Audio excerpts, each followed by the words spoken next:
Hello students of class 6th. Today we are going to understand the let's try exercises of chapter 11 which we read in the last video. Let's try 1.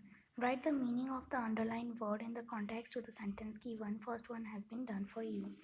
तो इनमें जो underline किए हुए words हैं हमें उनका meaning लिखना है. He has always an occupation for leisure movement. Leisure मतलब होता है relaxing. We must do serious reading which rejuvenates the mind and soul. तो rejuvenates मतलब revives. It enables us to remember some significant sayings. Significant मतलब important. One should have one's own bookshelves which we could be easily accessible to the hand as well as to the eye. Accessible मतलब available. Book friends allow us to venture into the magical world. Venture मतलब go, enter या move. Reading has an ability to calm us down and dispense peace. Distributive and give out. Dispense मतलब distributive और give out. Take the correct option. The man who develops the habit of reading from a young age is a happy man. एक happy man वो होता है जो कि young age से reading की habit डालता है. Serious reading helps the mind and soul to rejuvenate. Serious reading mind और soul को revive करने के लिए, rejuvenate करने के लिए help करती है. A book borrowed is like a guest in a house. तो जो बोरोड बुक होती है वो किसकी तरह होती है? हमारे घर में एक मेहमान की तरह होती है. According to the author books have personalities of their own. Author के अकॉर्डिंग बुक्स जो होती हैं उनकी अपनी खुद की पर्सनैलिटीज़ होती हैं. Once fondness to books and reading never makes a recluse. Here recluse means loner मतलब अकेला. Let's try 3. Question number 1. Which books does the author advise to read other than fiction? Why does he do so? Author fiction के अलावा और कौन सी books पढ़ने के लिए advice करता है और वो ऐसा क्यों कहता है? तो the author advises to read serious books like geography, biography, science, travel, literature other than fiction.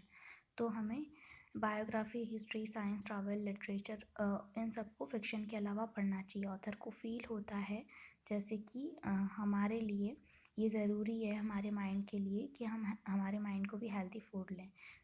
उसी तरह हमारे लिए ज़रूरी है कि हम हेल्दी फूड लें, तो हमारे माइंड के लिए ज़रूरी है कि हम रीडिंग कंटिन्यू करें ताकि हम उस पर फोकस कर पाएँ. What is the difference between a book that you own and a book that you have borrowed? जो बुक आपकी खुद की है और जो बुक आप बोरो करके लाते हो उसके बीच में डिफरेंस क्या है?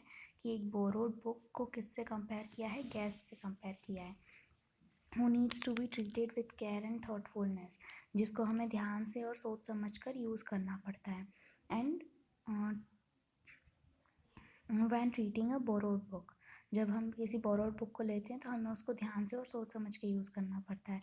Care is taken that it is not damage. हमें ध्यान रखना पड़ता है कि वो डैमेज नहीं है, उसको केयरलेसली हमने ऐसे ही नहीं छोड़ दिया, वो फट नहीं जाए, यहाँ उस पर हमें मार्क नहीं करना है, उसको हमें लॉन्ग टाइम तक रख नहीं सकते अपने पास और उसको हमें रिटर्न करना पड़ता है. लेकिन जो बाय हम खुद ओन करते हैं उसको हम अफेक्शन के साथ में ट्रीट करते हैं. हम जब चाहें उस पर मार्क कर सकते हैं और उसको जब भी मन चाहे वापस से ओपन करके रिवाइव कर सकते हैं. ठीक है, तो वो इनफॉर्मली हम उसकी केयर कर सकते हैं. इसलिए हमारी ओन बुक में और बोरोड बुक में ये डिफरेंस है. Do you think it is a good practice to mark lines and passages in the book? क्या बुक में लाइन्स और पैसेजेस को मार्क करना अच्छी प्रैक्टिस है? क्या आपको ऐसा लगता है? Yes, it is a good practice since it helps you to remember some important sayings and passages. ये एक अच्छी आदत होती है ताकि हम इम्पॉर्टेंट सेइंग्स और पैसेजेस को याद रख सकें. It helps to refer them quickly and later years helps to go over mark passages and remember them. और हमें उनको ढूंढना भी आसान होता है. लास्ट में अगर हमें फ्यूचर में कभी उनकी ज़रूरत पड़ती है तो हम वापस मार्क पेजेस पे जाकर उनको याद कर सकते हैं. One's fondness or devotion to the books and reading never makes one a recluse. What do you mean the author means by this? What do you think the author means by this? तो the author had to give a reply to the visitors. author को visitors को एक reply देना है जिन्होंने उनसे question किया है कि उन्होंने सारी बुक्स लाइब्रेरी में पढ़ी हैं या नहीं पढ़ी हैं. तो रिप्लाई ऑथर ने ऐसा दिया है कि उनके पास कुछ बुक्स ऐसी हैं जो दो बार है. तो ये सही है कि ऑथर इन बुक्स को प्यार करता है, लेकिन उन्होंने कुछ बुक्स दो बार भी पढ़ी हैं. Reading books more than once, एक बुक को एक से ज़्यादा बार याद पढ़ने से हमें हेल्प मिलती है कि हम उस बुक को और अच्छे से समझ पाएँ और स्टोरी को और अच्छे से एंजॉय कर पाएँ.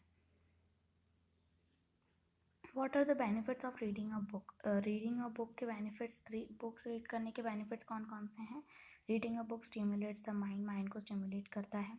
Reading a book lowers stress, हमारा स्ट्रेस कम करता है. रीडिंग प्रोवाइड्स नॉलेज, रीडिंग से हमें नॉलेज मिलता है. It improves vocabulary and writing skill, हमारी राइटिंग स्किल और वॉकेबुलरी बढ़ती है. It improves memory and thinking skill, हमारी मेमोरी और थिंकिंग स्किल भी बढ़ती है. So we have completed chapter 11 students. Now we'll start chapter 12 in the next video.